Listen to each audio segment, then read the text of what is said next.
नमस्कार. MS मराठीमध्ये आपलं स्वागत. मी नाथा सावंत.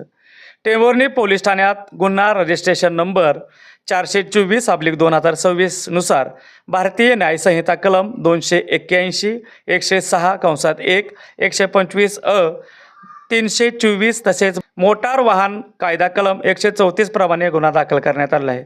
बेंबळे टेंभुर्णी रोडवर दिनांक 24 जून 2026 रोजी सकाळी 10:30 वाजण्याच्या सुमारास हा अपघात झाला.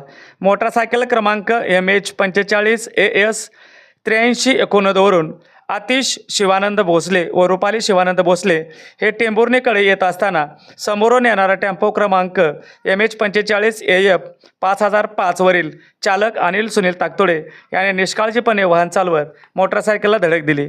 या अपघातात रुपाली शिवानंद भोसले वय 36 राहणार भोसले वस्ती बेंबळे यांच्या डोक्याला गंभीर दुखापत होऊन उपचारापूर्वी मृत्यू झाला, तर आतिश भोसले हे जखमी झाले असून मोटारसायकलचे नुकसान झाले आहे. या प्रकरणी मिथुन महाराज भोसले राहणार बेंबळे तालुका माडा यांच्या तक्रारीवरून टेम्पो चालक सुनील ताकतोडे यांच्या विरोधात गुन्हा दाखल करण्यात आला आहे. तपास अंमलदार पोलीस हेड कॉन्स्टेबल 1719 सरडे, दाखल अंमलदार AS माळी हे तपास करत आहेत. नवीन बातम्या व इतर घडामोडी पाहण्यासाठी आमच्या MS मराठीला सबस्क्राईब नक्की करा.